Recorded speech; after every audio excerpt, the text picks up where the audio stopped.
The main idea of the game is this. There are three numbers in play. You know two of them and you are asked to find out the third number. So in exponents, you have a base and an index and you can get an argument or result from these two. In our analogy, it could be said that you have the size of the step and the number of times that step is repeated, then you land at a number as the result.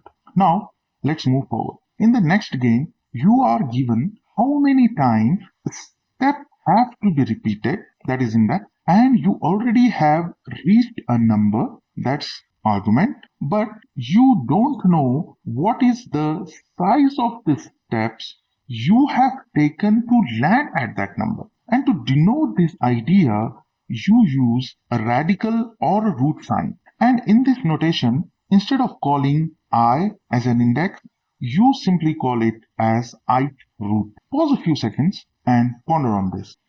Being consistent with our analogy, you can say ith root is the number of steps you have taken to reach an argument A, which is written inside of the root sign. Let's understand this using an example of square root of 9, which answers 3. And this is the story of root. Talking about the origin of word, it is simple. The word root means basis or source. So finding the base is also known as the finding root. Let's discuss the example. Square root of 9 equals 3.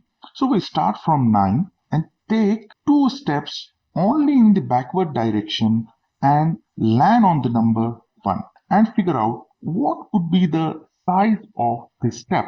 In this process, you figured out the step size is times 3 times 3. In short, in the process of finding root, the number of steps you have taken is equal to 2. You start from the number 9, which is your argument. This gives you the step size, which is equal to 3. And 3 is in the multiplicative sense.